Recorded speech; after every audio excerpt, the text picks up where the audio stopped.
We manifest what we believe. The secret to truly manifesting what you desire is to heal the beliefs that block those desires, period.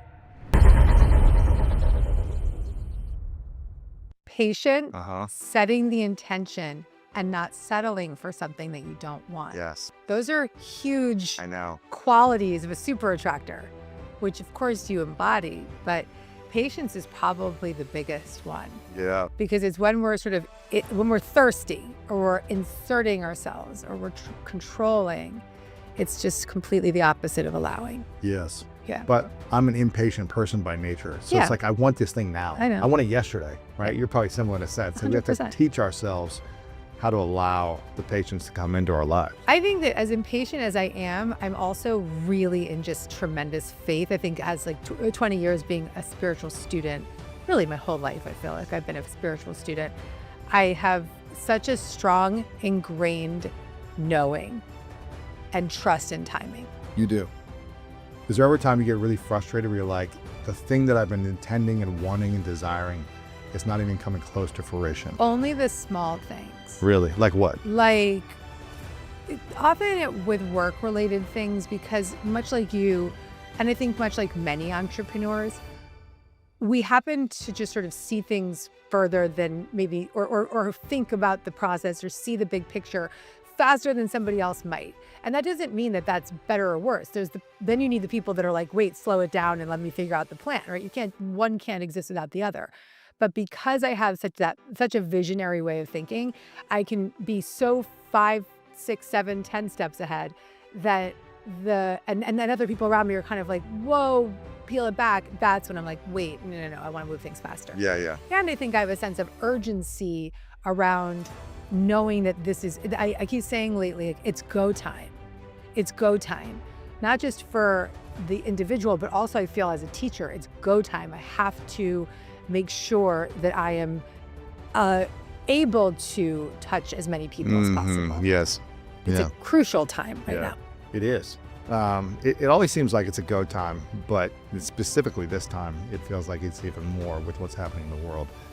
This book is really exciting. I'm excited to talk about it. It's called Self-Help. This is your chance to change your life. Make sure you guys pick this up. But in the forward, Dick Schwartz, who's the founder of IFS, Internal Family Systems, says that you illustrate the ability to show compassion and love to all parts of you, even the ones that have ruined your life, and to do it in a very specific way that allows them to transform.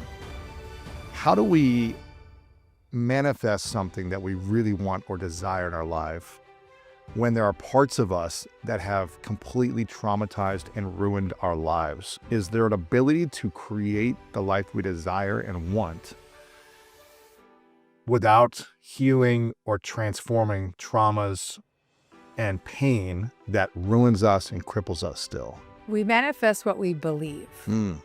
So if we are stuck in a core wound, traumatized story, neural loop of fight, flight, freeze, we're living in a way where we're so afraid or blocked because of those core belief systems. What ends up happening is that no matter how hard we try to manifest, no matter how much we deepen spiritually or how much we hold the vision, like you said, right, and have the intention, things may show up because your focus is redirected, but then it may show up and you can't keep it, or it falls apart, or things just aren't in the flow. And that lack of flow is often truly because of the core wounds from our very early years. Yeah. And so it's funny, this is my most therapeutic book. I went and I got trained in internal family systems therapy. It's a therapy that I've used for a decade, and with my own therapist. It's coming up on a decade, maybe 9 years now. And then I got trained in the model, and I was so moved by it that I wrote this more therapeutic book. Now, while this is my most therapeutic self-help book, it's very spiritual too, but it's probably the most important manifesting book. Not because it's got lessons on manifesting, but because the secret to truly manifesting what you desire is to heal the beliefs that block those desires. Period. So if we believe that we are not worthy of something, It what won't happen. are we saying about ourselves and what's possible for us?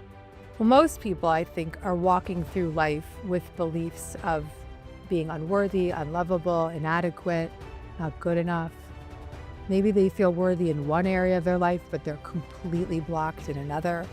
And so the areas in our life where we lack that confidence and that clarity and that connection and that calmness that you talked about when you were manifesting the house, sort of like the just relax, knowing it'll come if it's meant to be. The places in our life where we don't have that are the places where we have the most work.